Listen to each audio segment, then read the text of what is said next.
Good afternoon, everyone, and welcome to Roxin's Weekly, the weekly digest of everything going on in rock and metal, this time featuring a new haircut. So, something's changed, even if there's not much by the way of news, but we'll soldier on. I'll tell you everything that you may have missed over the last week. We start with sad news this week. Unfortunately, Timi Hansen, the longtime bass player of Merciful Fate and King Diamond, has passed away. The renowned Danish musician passed away at age 61 after a long battle with cancer. Having appeared on some seminal albums including Melissa, Don't Break the Oath and Abigail, the bassist will be missed by many.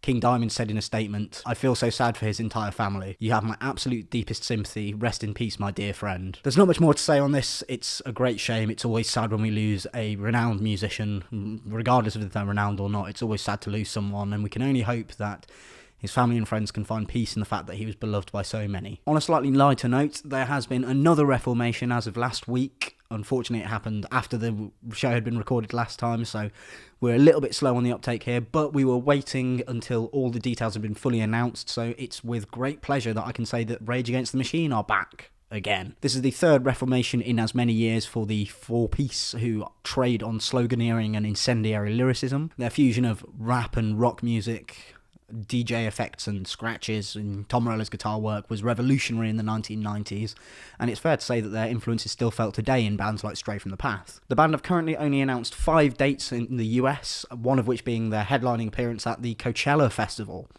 This has been met with the usual internet response of a bit of a disparity in opinions. Some people are hailing this as the great return of a really vital rock band, which I think it is. Others are feeling somewhat dejected by the fact that they've chosen to headline Coachella. The main criticism facing Rage Against the Machine for choosing Coachella over other festivals is not a musical taste thing. It's nothing to do with the fact that it's the Instagram Olympics and you're just going to have hipsters waiting to shout, "Fuck you, I won't do what you tell me," and not really appreciating the rest of the music.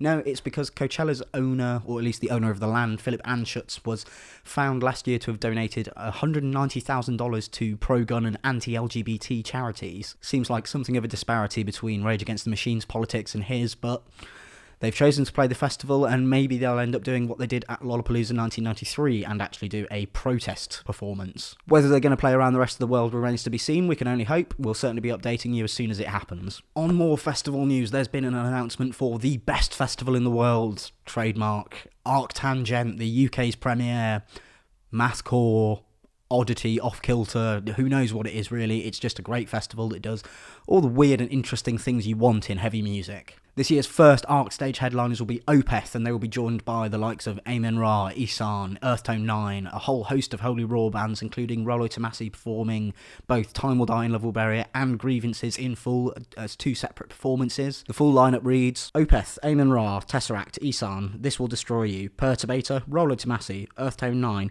Giraffes, Frontiera, Racket Cannon, Ghost, Quail vs. Kenny, Scalping, Ohms, Svalbard, Alpha Male Tea Party, Stake, formerly Stake Number 8, Curse These Metal Hands, appearing for the 3rd year in a row, Boss Keloid, Bodyhound, Vasa, Luo, Breakville, Tank Engine, The K, Fez, and Mountain Caller. Now, as an unashamed and incredibly biased fan of this festival, I am over the moon with this announcement, and to be honest, the internet reaction has been incredibly positive so far, which has been really nice to see. I mean, we've covered the controversies surrounding Bloodstock and Download quite recently on this channel. You know, people not happy with repeat headliners, with some of the politics of some of the bands being booked, but ArcTanGent just seem to have nailed it with this one. They're proving themselves to have just the best lineup every year. If I'm honest, I thought they'd struggle to live up to 2019, and that actually the announcement would be something of a damp squib, but as you can tell from the bands I've just listed, it's a hell of a lineup so far. Sticking with festival news, and as a sort of follow-up to last week's news of My Chemical Romance's reformation, they have been announced as headlining Downloads Australia and Japan. This coincides with the recent announcement that the band are back, and confirms suspicions that we had last week that they may be doing more than just the one LA show.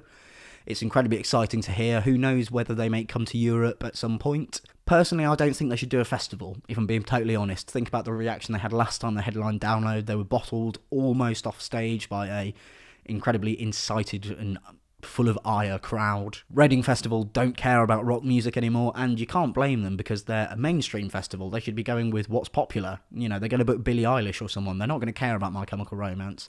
realistically, My Chems could probably do a stadium tour if they wanted to, just one date per country with a hell of a lineup stacked underneath them. I mean, they've got Jimmy Eat World supporting them on a date, so why not bring them out for a full tour and add in bands like Creeper or something like that, you know, some people who are clearly influenced by My Chemical Romance and people who are carrying the torch forward for them. The last bit of news, the Heavy Music Awards, the annual event that is a hell of a calendar moment in UK heavy metal, has been moved to May this year. The event will once again be held at the 2300 capacity O2 Kentish Town Forum and will be taking place on the 21st of May 2020, just a couple of days before Slam Dunk.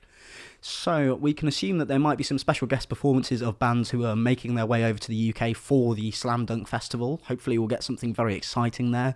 The Heavy Music Awards have never really let us down in the past, having Fever 333 and other such luminaries like Milk Teeth, Black Peaks. They've had great bands consistently every year pretty much. As with every year, the tickets will be available via a ballot via charity donation. So if you want to get your hands on them, keep an eye on the Heavy Music Awards socials because they'll let you know as soon as tickets become available. And that's about it for this week. As I told you, it was quite light on the ground, but I've got this new strange haircut and these spots on my forehead, so that's something a little bit different for you. At least it's been entertaining, I suppose.